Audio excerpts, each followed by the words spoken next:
Hello everyone. On a recent walk down our road, I found a Porter cable, 3/8" electric drill, and a junk pile someone left by the side of the road.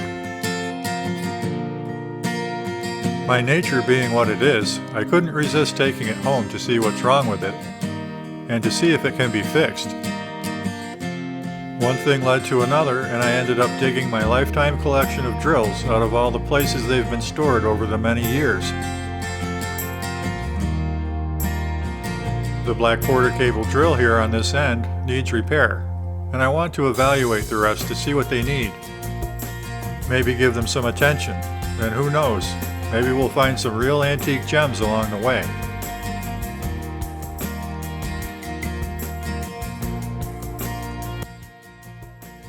So like I was saying the other day, I was on a walk down the road and I found this Porter cable drill in a junk pile by the side of the road. It actually looks good. It's got some wear on it, but there's nothing broken. There's absolutely no broken plastic parts on this. And the nose cone is in very good condition. The trigger feels like it's fine.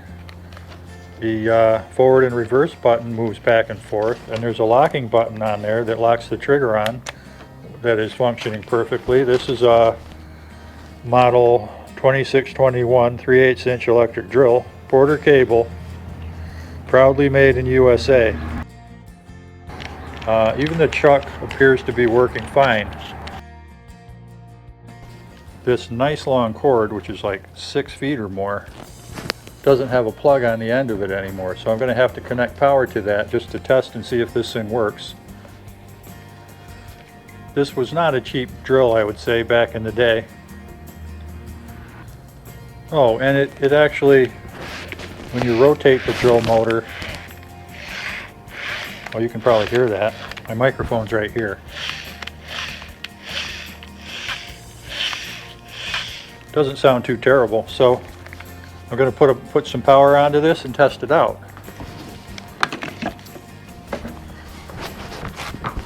While I was in the process of figuring out what to do with this, I actually already tested it, so I connected power to it and I know it runs. I'm going to show you how I did it. But now that I know I need a power plug for this, I was wondering if I need a polarized plug or not. Like, it's double insulated, very prominently stated here, double insulated. So theoretically it shouldn't need a polarized plug, but I was like, well, how am I going to know if this drill should have a polarized plug or not? And I started dragging my drills out from every corner of the house. I had drills in the toolbox up here in the garage. I had drills in a bench down in the basement. I had drills in other individual hand-carried toolboxes. So I started pulling them all out, and some drills were in their own carrying cases.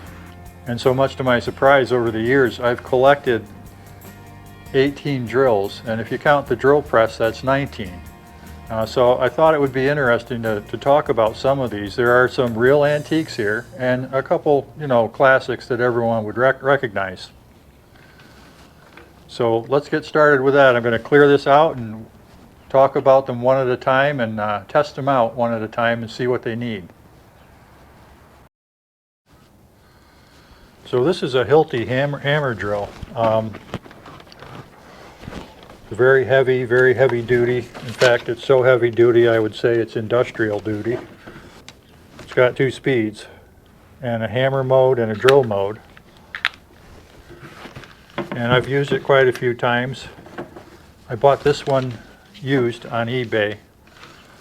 It's definitely showing some age and wear, and it was when I got it. It was pretty beat up, and I got a decent price on it as a result. The only real problem with it that I know of is that this 3-prong cord, 3-prong plug, is missing the ground. So I'm going to put that on my list of things I need to repair. And I'm going to plug in here. This cord is plugged into a GFCI receptacle, so I think it's safe. Alright, that's speed 1. Speed 2. And those were both in hammer mode, and here's drill mode. Let's see what hammer mode sounds like here. Of course, you need a carbide bit, and it's designed for drilling holes in concrete and masonry. It's a good drill. Now, in case you think I'm BSing you that I'm going to repair this, I'm telling you, I'm going to make sure this gets repaired by cutting the cord off, or cutting the plug off the cord. Now I can't use it, no one can use it without putting a new plug on it. That's how I enforce my own safety policies.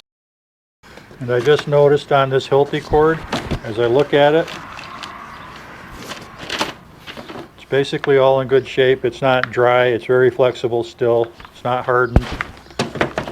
But it was pinched, and the overall sheath on the cable on the cord is damaged. You can see it's got a boo-boo there. So before I put the new plug on, I'm going to put some shrink tubing over it just to give it a little protection.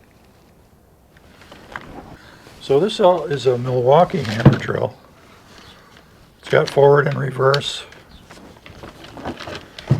and several modes here. It's got straight drill, hammer drill, like a rotating chisel, and just a hammer mode.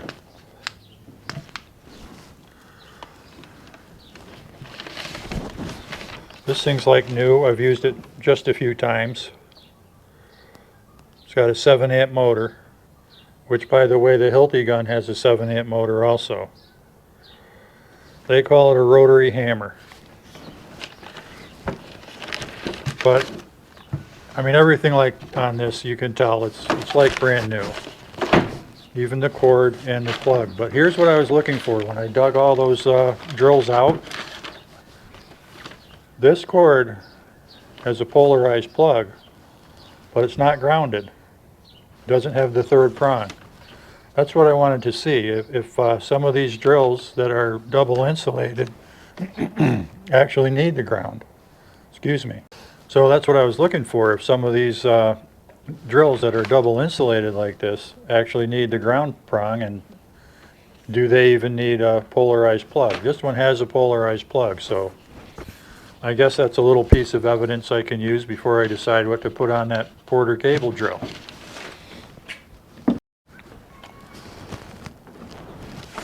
By the way, this hammer drill, the Milwaukee and the Hilti, use a special bit. It's called an SDS. It doesn't take a regular drill bit, so you have to have the right kind of bit to use these.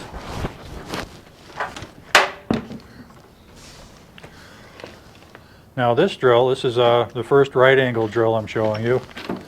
This is a Milwaukee whole hog. They call it a whole hog, H-A-W-G. Heavy duty 1/2-inch drill. 7.5 amp motor. It's got 2 speeds, low and high. And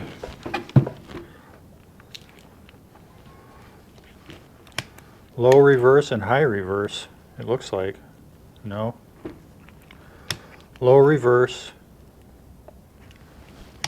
high forward. There's a switch here, which I've never really used.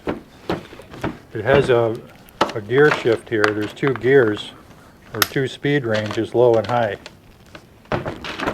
This one, I got this off eBay, but it was like brand new. It's still in new condition. The cord is in perfect condition, and this one has the 3-prong grounded plug on it. So I know this is safe. Let's plug it in and see how it works. And it's in low range there, the low speed range. And this switch is on high forward. I'm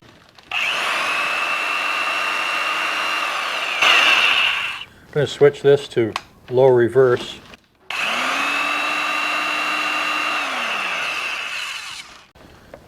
Alright, let's change this range, which, oh man.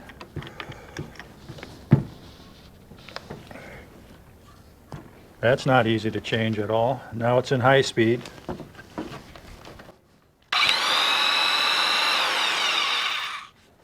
Back to low reverse.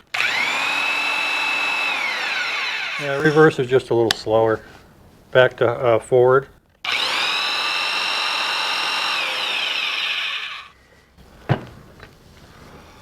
Now,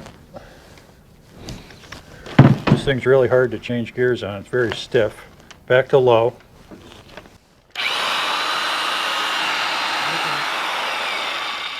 You can see how low that, or how slow that turns. Now, most people don't need a drill like this. It's used by electricians and plumbers to make big holes fast. That's why I got it. And the thing about this one, with all that gear reduction and that 7.5 amp motor, this thing has enough power that if your cutting tool gets stuck or jammed, this won't stop. And it would be very difficult for you to stop it. A lot of people have been injured by these things. There's a pipe thread hole here and a pipe thread hole here because it comes with a handle that you can hold out here to help control it. This thing will, if it gets stuck, it'll drive so hard it can sprain your arm, or it could probably break your wrist. I know people who've been injured by them. So they're not for the average homeowner, I guess is what I'm saying. So this is a DeWalt hammer drill. It's got that side handle there to hold on and the pistol grip trigger pull. DW510. It's a 1/2 inch variable speed reversible drill. There's your direction, and the variable speed, of course, comes from the how far you pull the trigger. It's also got a trigger lock which works, and there's a 2-speed gear shift on it, like both of the other hammer drills, so you can select a gear range to run. Now this is intended to be used for drilling holes in concrete. They give you guidance on concrete, steel, and wood on the size of the bit and what gear you should go in. There's a table here. So this is what a carbide bit for drilling in concrete looks like.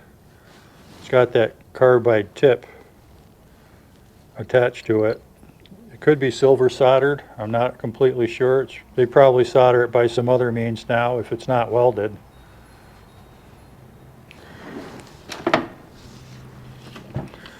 This drill I bought off eBay.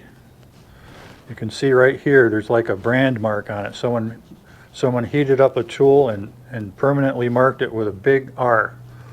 This is refurbished. I got it refurbished. I've had it for years. It's never given me any problems, and it's still in excellent condition. It's not like new, but it's in excellent condition. And the cord, here's the thing. That's a polarized, ungrounded cord plug on it. So that's another piece of evidence for figuring out which plug I should put on that border cable drill. Okay, so now we're getting into something more unique and interesting, kind of fascinating. This drill belonged to my father. I remember this from more than 60 years ago. I remember him using this. This is a 1/4 inch chuck drill made by Patterson Brothers, New York, New York. Made in USA. It's 115 volts, AC or DC, 2500 RPM, and it's 2 amps. Obviously this is not the original cord. I guess Dad must have put a new cord on it at some point, which is a long extension cord. Now I know that last time I tried starting this up, it has the 3-prong plug, of course, because this entire thing is a cast housing, cast metal. So I plugged it in. It's probably going to suffer. You're going to hear it suffer when it tries to start up. So let's see what happens. Wow, it made a liar out of me because last time it sounded really bad. This time, not so bad.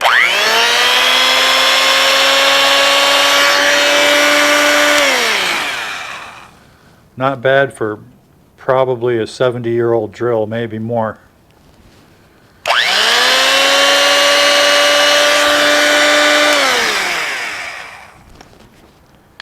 A little bit of end play in the chuck there.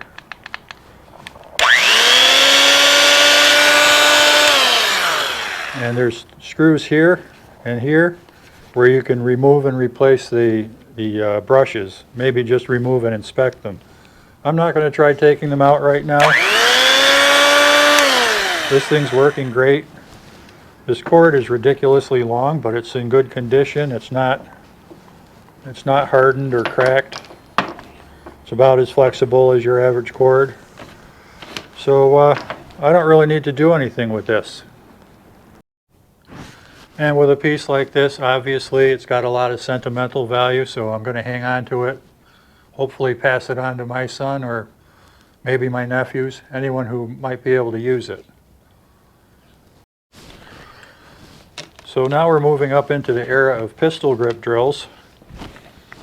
The label's missing from this one, but it's obviously a Black & Decker drill.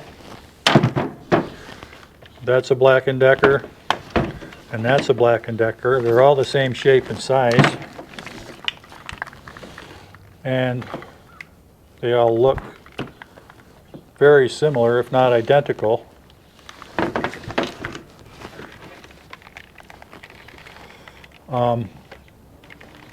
Look at this one here, it's shorter. It's not as tall as that one. And what's the difference with this one? Well, this drill was also my father's. I remember him having it in the early 1970s. Every piece of this is a cast housing. The back of that handle's plastic. The handle's plastic, but the body's a cast metal housing, and so is that front cone there. Now, I haven't plugged this in and turned it on in many years, maybe 30 years. The cord's very stiff, and it's coming apart here where the sheathing on the cord separated from the so-called strain relief, which is hard and not flexible. So that's going to need to be addressed. This cord, well, honestly, I'm going to just pull this cord up inside and reattach it because this drill is never used, unfortunately. Maybe I should use it. But this has the 3-prong grounded plug because this is not a double insulated drill. This is an old drill with a metal body that if there was a short inside the drill, you could easily be electrocuted to death. So let's plug it in and see how it sounds.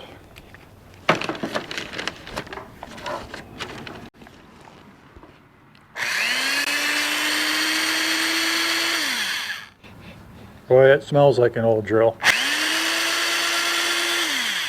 Can probably use to be disassembled and lubricated on the inside.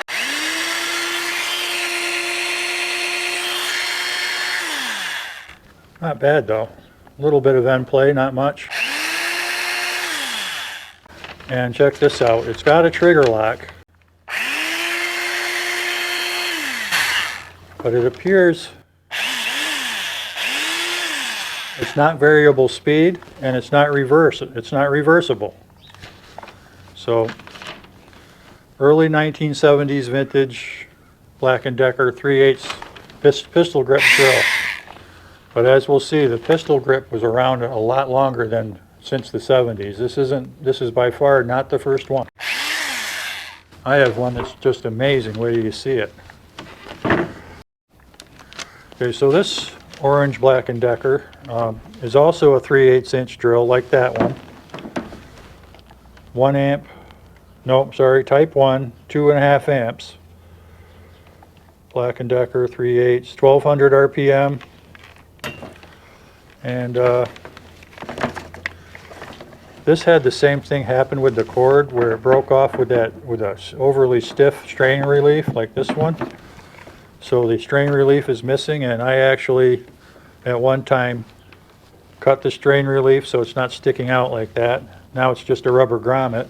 I pulled the cord inside and reconnected it, so now it's back to being safe again without these exposed bare conductors. Well, they're not bare. Without these exposed individual conductors hanging out there. But this drill,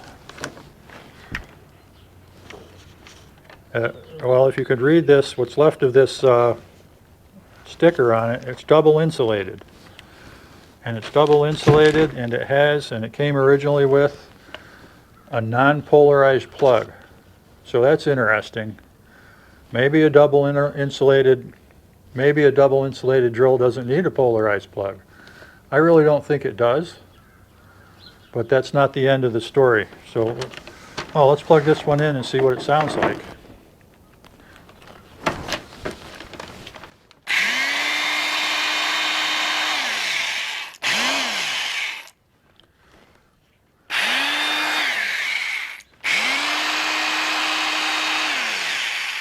Sounds like a beast.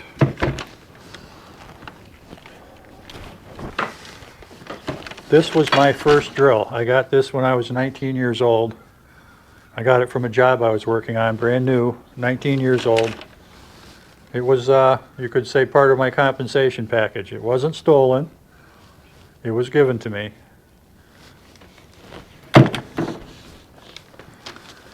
And so that was, if this was 1971-72,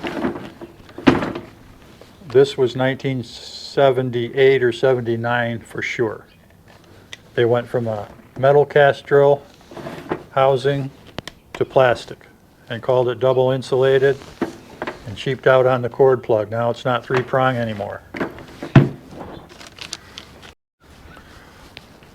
So here's another Black & Decker pistol grip drill.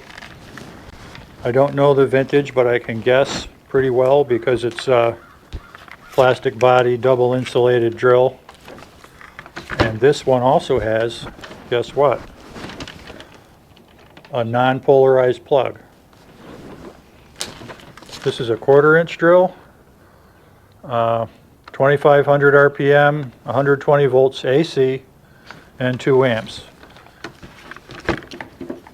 This one's 2.5 amps. And this one lost its label, so we don't know. Alright, let's plug this one in. This is definitely getting some abuse. The cord's still good here at the cord grip. That's interesting. The whole cord is still good. I picked this one up super cheap at a yard sale. It was in pretty poor condition. Well, it's not poor condition now. It's fair condition. It was fair condition when I got it. I'll plug it in. I got it cheap, and I use this. You can see I have one of these grinding discs on it.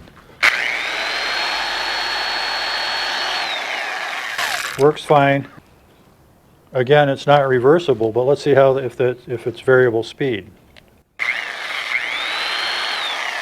No, it's not, and it does have the lock here for the cord, or for the button. Let's see if that works. It has molded right into it, double insulated. Double insulated, non-polarized plug, and I use this as a beater. If I go under the car to wire brush rust off something, or not even just under the car, but this is the one I go to for going under the car and working on exhaust systems and such, because I don't need to take care of it. I don't need to keep it pretty. It works good. It's 2500 RPM, which is good for using a wire wheel or a sanding pad or an abrasive disc like this. So I have one more old Black & Decker pistol grip drill. Look at that thing. Really cool. Look at that retro look on it, and it's got some incredible features that I've never seen on any other drill ever. So we'll be going over this. I'm saving this for last. This is the oldest antique drill I have, and the features on this thing are really fascinating, so stay tuned for this. So back in the era of the pistol grip drills, you know, homeowner drills, generally you had two choices. You had Black & Decker or Craftsman. This is a Craftsman drill. Totally 100% cast metal. It's got a forward and reverse switch, the smoothest drill trigger, and the trigger lock works. This is a Craftsman 3/8 inch reversing drill, variable speed, develops 1/3 horsepower. It's 110 to 120 volts, 3 amps in high gear, 3 amps in high speed, 2.5 amps in low speed, and it says AC only, 1 to 1150 RPM. You can believe that. Sears, Roebuck and Company. Industrial rated, made in USA, Sears Simpson Limited, UL listed. Look at that thing. It's a beast, and it's got some substantial weight to it and a real big pistol grip handle. I've never used it. This is the first time I've taken it out. This was inherited from my father-in-law when he passed. He had good taste in power tools for sure. His Craftsman circular saw is around the same vintage as this tool, and it's all totally die-cast metal like this one. I'll bring that out and show you.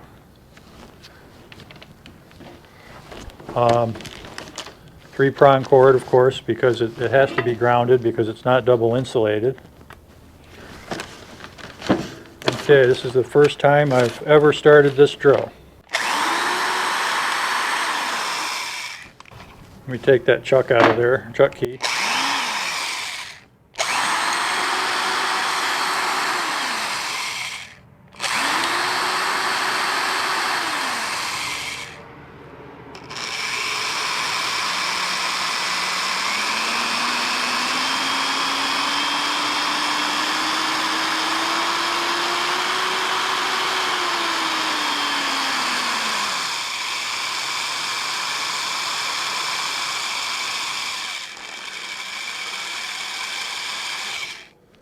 Very good variable speed control. I'll put it in reverse.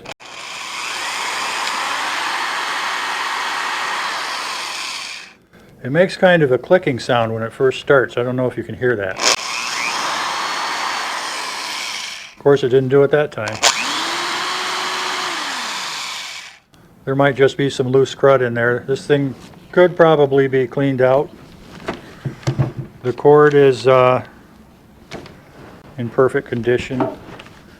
It's kind of a stiff cord, but I don't think it's stiff because of age. I think it's just a stiff cord.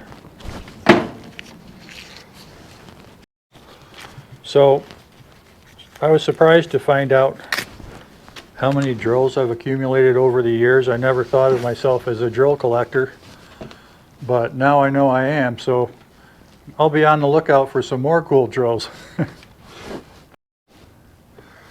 So I bought this Sears Craftsman 1/2 inch drill. It's a variable speed reversible drill from Sears when it was new. I purchased this in the 1980s, probably mid-80s, mid to late. And it's served me well. It's got good power. This trigger mechanism is kind of cheap and chintzy, and I expect it to fall apart every time I use it. They say 3 amps, 0 to 600 RPM. And it does say on it double insulated. So the cord here is in excellent condition. There's nothing wrong with it at all. And check this out. The plug is not polarized. So that's another double insulated drill with a non-polarized plug. let's just plug it in and see how it sounds. This always had a unique sound to it. I think because it's kind of a really gutsy, low RPM tool. Oh, and there's a screw-in handle for the top too, so you can hold it like this.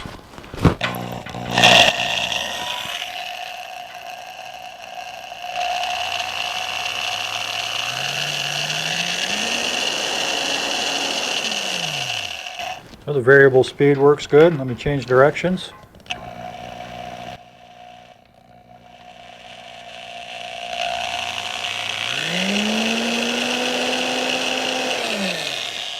And, oh, it does have a locking button for the trigger. Let's see if that works.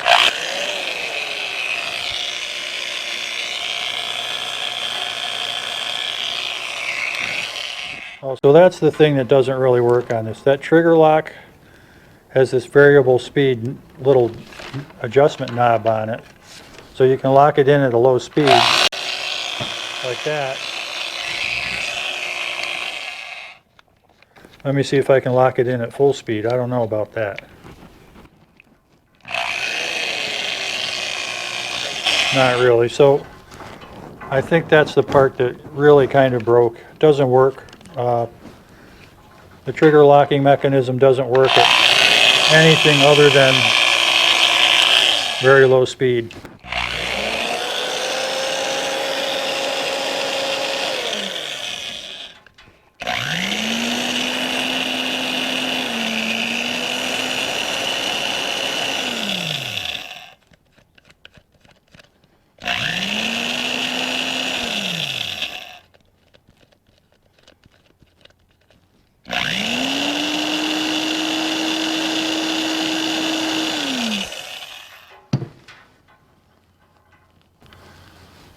It's in good shape. There's nothing I need to do to it. And again, it has a non-polarized plug, so double insulated, non-polarized plug. That's what I wanted to know about these drills. Okay, so here's a DeWalt pistol grip drill I got a while back,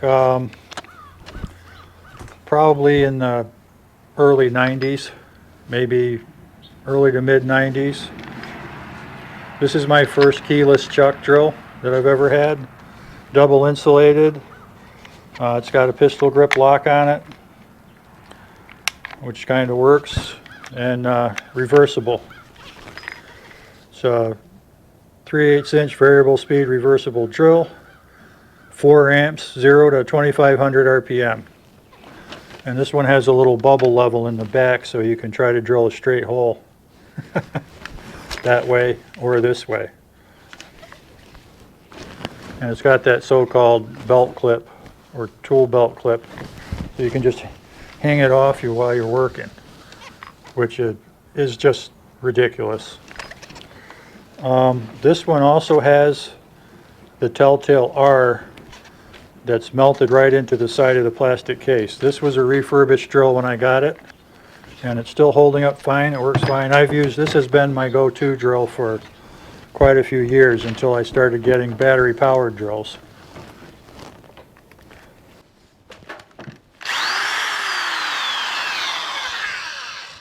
Yep.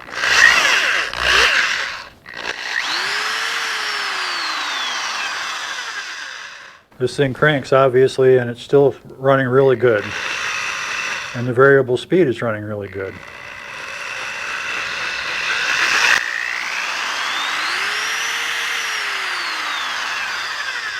Forward, let's try reverse.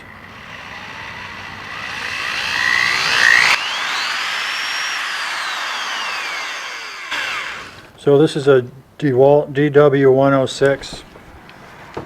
It's a great drill. And the cord the plug on the cord is polarized. So that's interesting. It's double insulated, but it has a polarized plug. So it seems like they may have changed their policy about that. The manufacturers started putting polarized plugs on newer double insulated tools. The older ones don't have them. Shortly after I got this yellow DeWalt drill, I got this Makita one. It's not a keyless chuck. And the only reason I got this is because it was on a table at someone's yard sale. And there was something wrong with it. And at this point, I don't remember what, but we're talking back in the 1990s when I got this, I think. It's a 3/8 Makita drill, variable speed, reversible. Look at that, it's the variable speed knob has that twist knob on it like the CRAFTSMAN half-inch drill. It's 0 to 2100 RPM, 2.8 amps. What was this one? This one's 4 amps. So anyway, I got this drill, picked it up at a yard sale. Whatever was wrong with it when I got it cheap. That's why I picked it up. It's working fine ever since I repaired it. So, and it has a polarized plug. So another more modern drill, double insulated, but still with a polarized plug. And let's see, it's in forward mode here. Let's see how that works.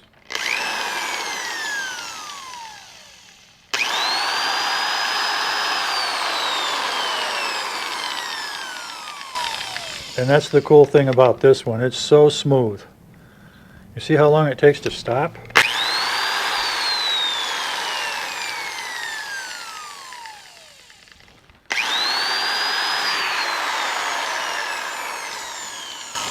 I'll try reverse.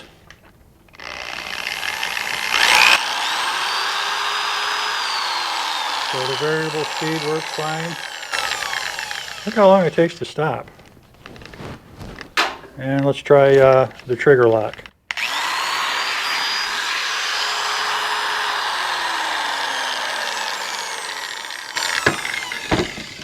So there's nothing wrong with this one. It's going to go back in my toolbox and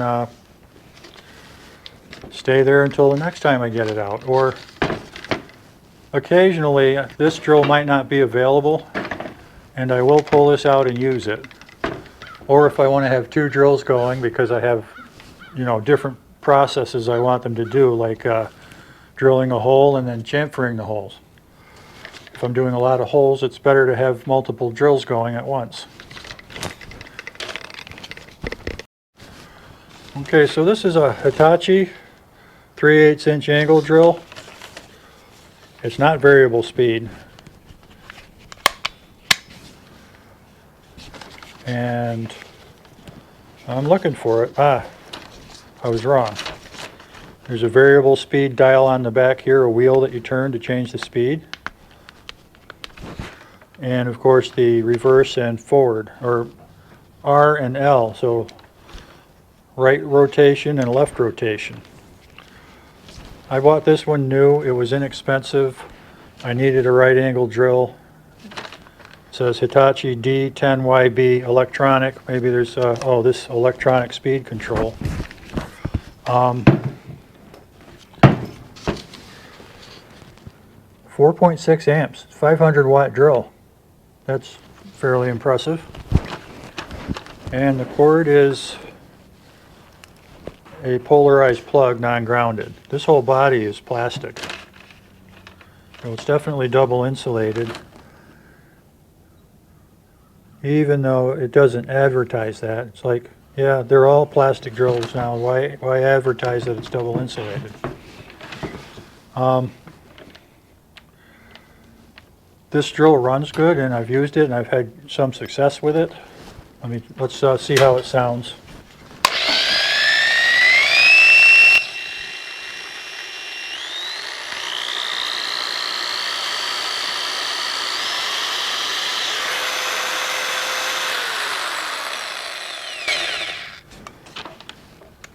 We'll go to right hand.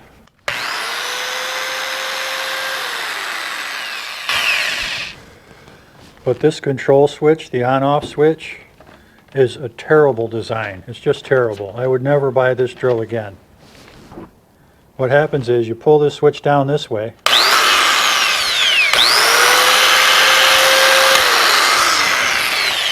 You might do it with two fingers like this. But see, it's a pain. No matter what, it's a pain to use. So there, you pull it down with one finger, it locks into place, so you can't really release it without hitting the bottom here to unlock it. Now there's a problem with that, because if you're going inside somewhere, like say you're in between two joists and you're trying to drill a hole up through the floor, and you've got your hand on here tucked into a pocket there, trying to drill up through a sill plate that's above the floor, pull that and go that way. Well, what always ends up happening is you hit the bottom of this with your fingers as you're struggling and working with it.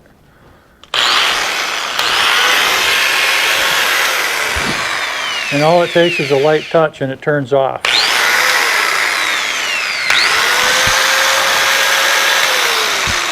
Just a very light touch. That's annoying. I would rather have a paddle switch where you have to hold it and then release it. And it would be helpful if the paddle was on top, so that as you're pushing down in, your work surface doesn't hit the paddle. This is a bad design, but for the amount of times I need a right angle drill like this, I kept it. I don't need it that often, and I guess it's not that bad of a struggle. And this has a polarized plug. Okay, now I'm getting into some battery drills.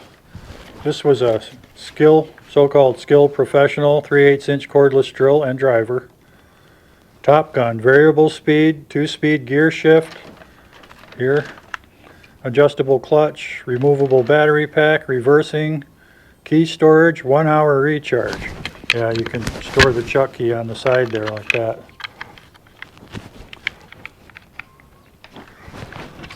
So this was my first battery powered drill, and I kept it and used it for a few years. It might have lasted 5 years at the most. The problem is the 12-volt battery pack, they're not that powerful compared to what we have now with the 18 and 20-volt ones. And these battery packs, when they go bad, you have to replace them, and you're not going to find one of these anymore anywhere, so this is kind of useless. I have 2 chargers for these batteries that work, but I don't have any good batteries.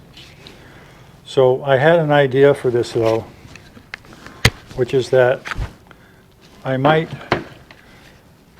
open this battery pack up and modify it and bring in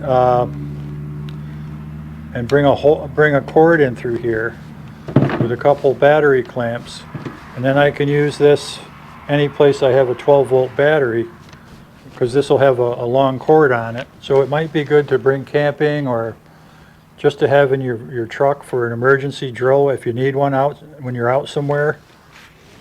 I never got around to doing that modification, but maybe someday I will. In the meantime, it's sitting idle and it's pretty useless. Then I picked up this Black & Decker little 7.2 volt one. It says 8-hour project runtime, variable speed. Well, it was used when I got it. I got it at a yard sale. It kind of worked for a while. It just doesn't hold a charge, and these batteries aren't really replaceable. I mean, you could, but really you plug a power supply in here and it charges the drill. So it's kind of junk. It doesn't have a lot of power, and I really only got it for driving screws and just for driving screws really. But right now I can say that one's just complete junk. So this is the latest and best battery power drill I've ever had. This is actually pretty old now. I got it, I bet, more than 10 years ago. It's a DeWalt DC720 half-inch cordless drill driver, 18 volts DC. It looks like, I don't know, it's hard to read what it says on the label there. I can't believe it's 1700 RPM. I don't believe that. but it's got an adjustable clutch on it, keyless chuck, which works fine, 2 gears, and it's reversible by the buttons on the side. And there's a convenient little light there that helps you see where you're aiming when you're in the dark.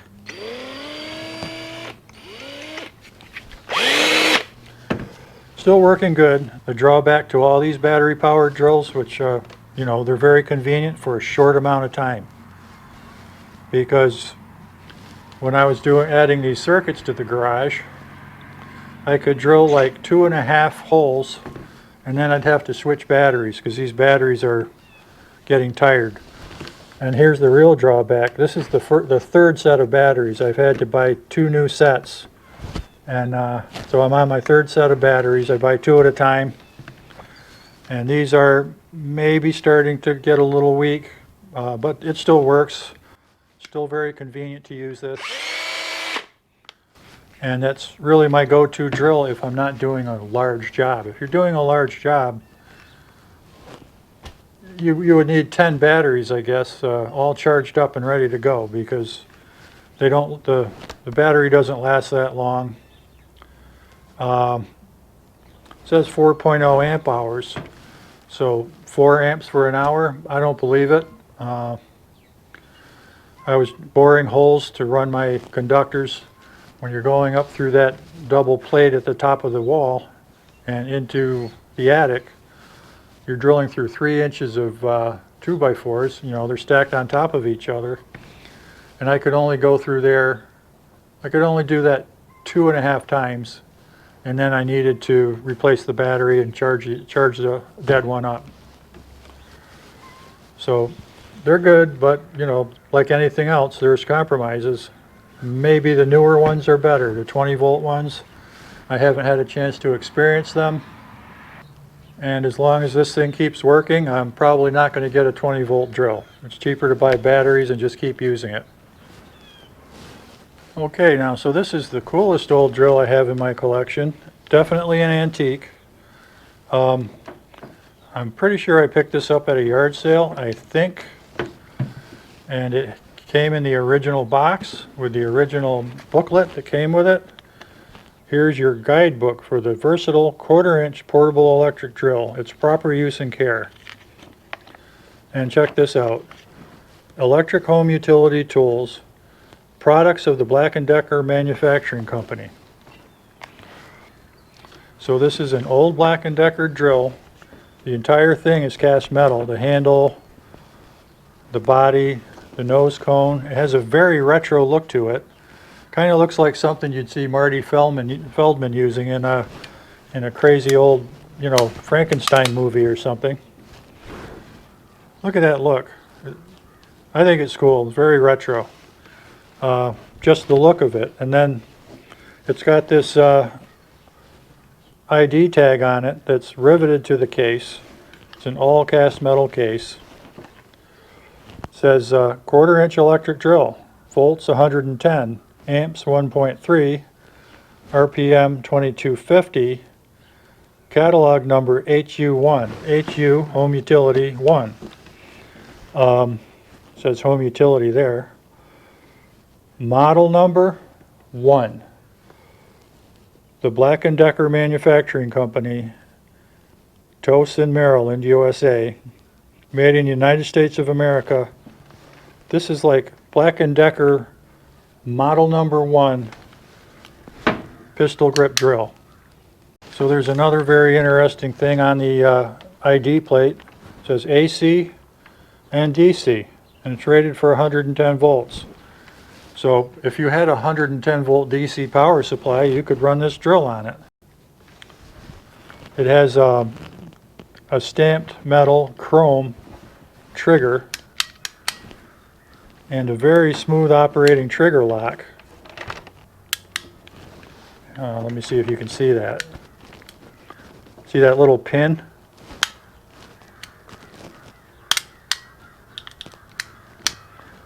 So we'll test that out to see if it works. And then it's also got this very unique chuck. And I thought when I saw it, it was like, holy smokes. This has got to be one of the first keyless chucks ever. But there's something unique about this that I've never seen before. It actually uses a hex key. So this is an Allen head tool, T-handle, which you can use to tighten and loosen this drill chuck.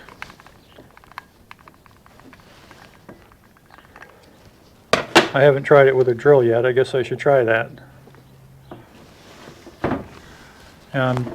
The cord is pretty old. It's starting to feel old, and which is understandable considering this was probably, I'm guessing, I don't see any date information on this. I have the original box. It says $8.95 on it. There's no date printed anywhere on anything here. So I'm not sure the date of this tool. It's not anywhere in here either. I looked very closely. But I'm going to guess, what, 1940s, maybe? 50s at the latest. And then there's one other very unique feature that I've never seen before. What was my purpose in digging all these drills out? At first it was to see if they had a polarized or a non-polarized plug. Then I pulled them all out and I thought, well, I'm going to make a video showing all the drills I've had throughout my lifetime. But look at this. That's non-polarized, the cord. But here's something I'll bet you've never seen before. I know I haven't. This cord, this plug, has a green ground wire sticking out the side. So it must have had a connector on there, like a crimp connector with an O. It was probably an eyelet. And you could ground this to the metal box you were plugging it into. It says UL in there. And it says Belden. This is a Belden cord, or at least a Belden plug. But I've never seen that before. That's totally unique in my experience. All right, now, and it's also dry, crumbling and cracking, and I think maybe that thing could fall out at any moment, that ground pigtail. But I'm still going to plug this in. I have a GFCI receptacle that this is plugged into. Wow, it's tight fit. I've never seen this drill run, never tested it. So this is a first for me and you. And here we go. Let's see what it sounds like.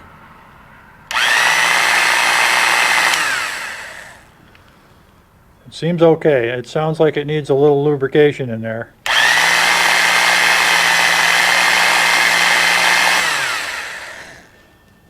Amazing. What does it say for RPM? 2250. Well, I'm not getting a 2250 vibe off of this. I think it's, the internals are probably full of hardened grease. It's very stiff. And this should be disassembled and cleaned and re-lubricated. But amazing. This is probably, I mean, it could be a 75-year-old drill. Black & Decker, model number 1.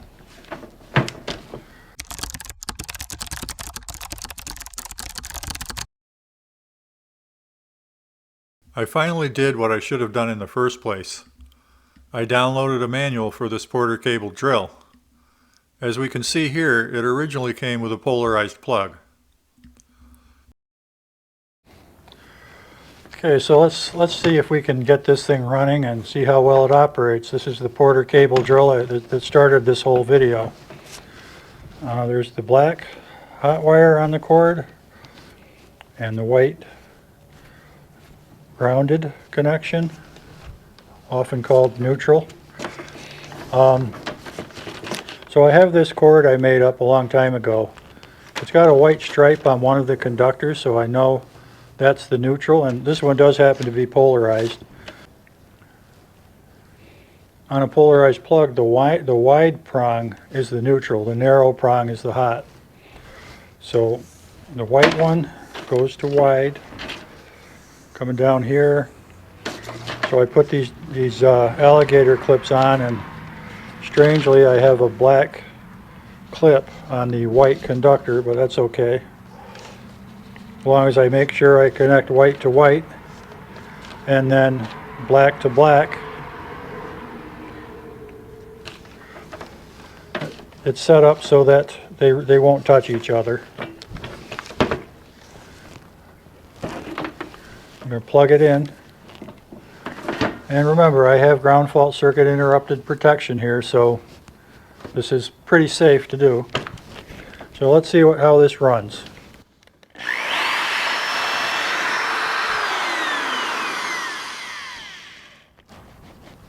There's no end play in that chuck. It runs really strong and smooth. It's 120 volt AC, 4.5 amp, 0 to 1200 RPM. And this thing runs smooth and strong.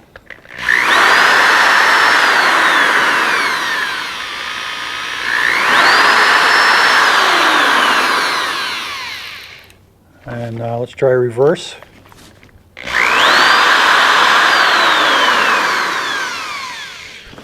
Reverse works good, and the variable speed works good, by the way.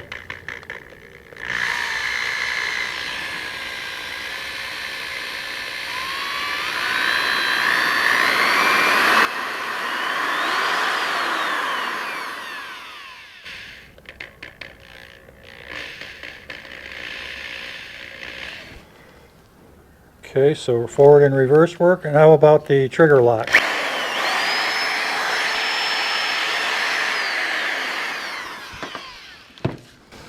She's a runner, so I think I'm going to have to put a new plug on this cord. So I've got this Leviton brand replacement plug, 15 amps, 125 volts. I think it'll work on this.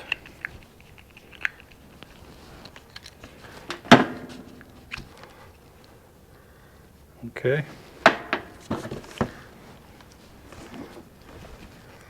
Want to cut these off nice and square and even.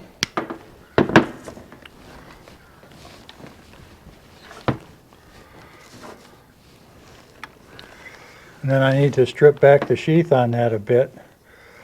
And this is kind of a strange plug. Let me see how long this needs to be inside the plug.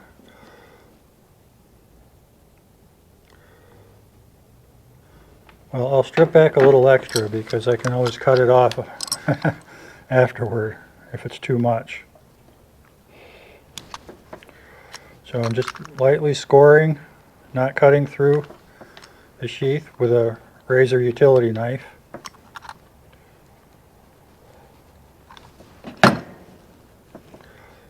And this rubber is in such good shape it won't crack open. Oi. Well, I might have to cut through a little more. The main thing is I don't cut through the insulation on the conductors.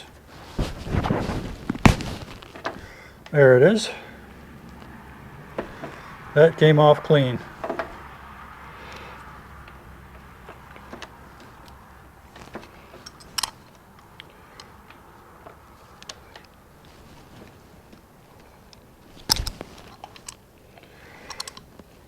Remove this, basically it's a paper filler they have in there.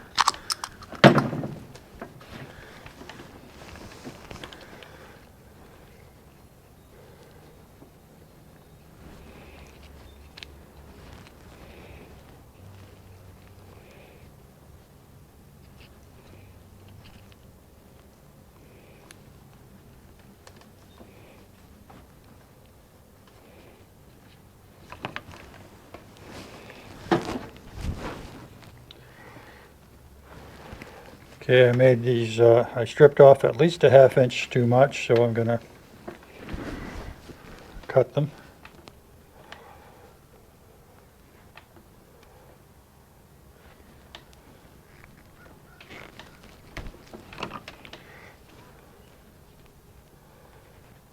strip them. This is a wire stripping plier from Knipex.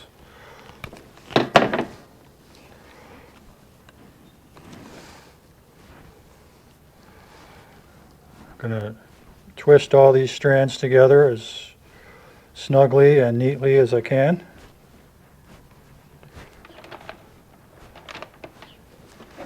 Put a hook in it.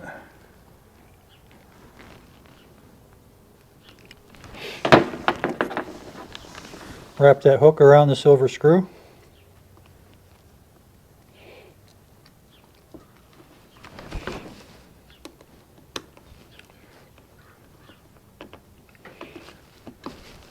Snug it down. Going to tighten it down.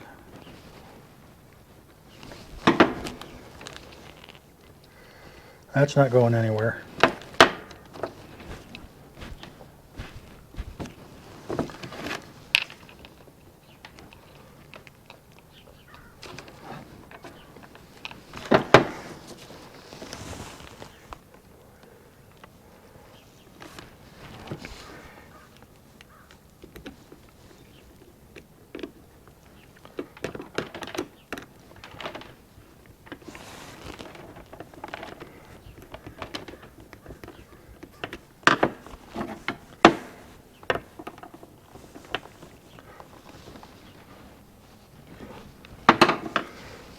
Wrap it around, wrapping the black wire around the brass screw, making sure it's connected to the narrower of the two prongs.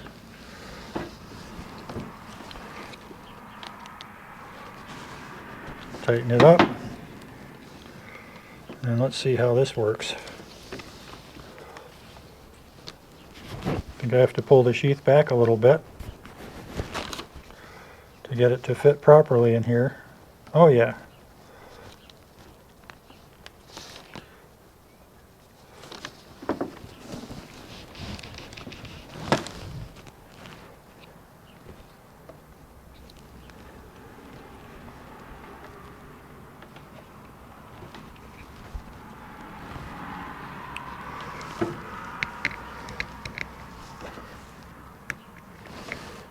Closes like a clamshell and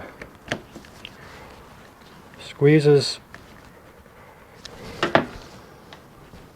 It squeezes the sheath of the cord, makes it a tight fit.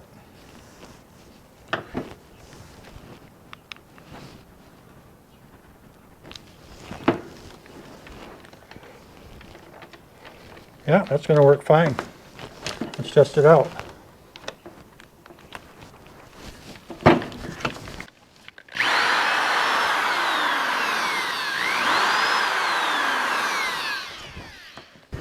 So for the cost of a new plug, I have a very good, powerful Porter cable pistol grip drill, variable speed reversing, 4.5 amps, very nice drill.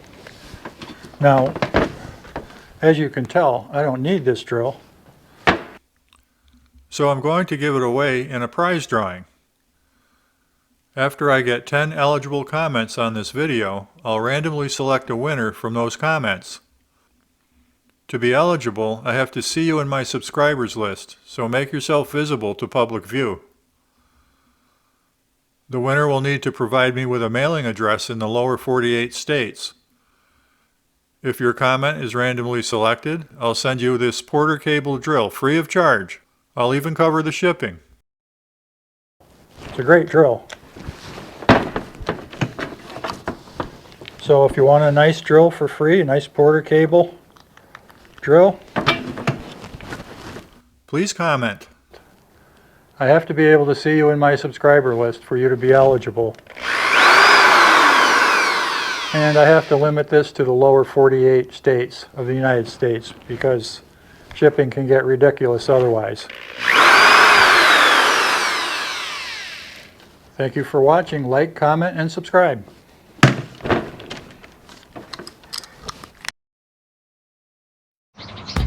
So it's got a nice long cord that reaches all the way inside there to the new receptacle I installed by the inside by the door. Let's see how well this does.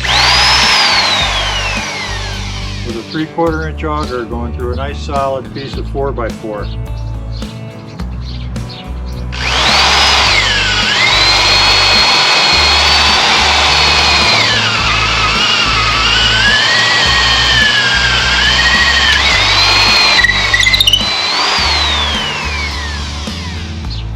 That's a pretty gutsy drill. Enter to win. All you have to do is comment. So I said I'd show you my father-in-law's circular saw. Here it is. Sears. Every piece of this is die-cast metal. It's built like a tank, very heavy.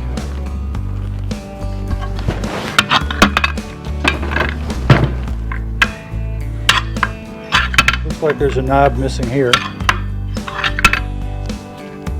Thank you for CRAFTSMAN watching. There. CRAFTSMAN medallion. Please take a moment to like and subscribe. 5,800 RPM, develops 1 3/4 horsepower, 120 volts, AC only, 10 amps. And here we go.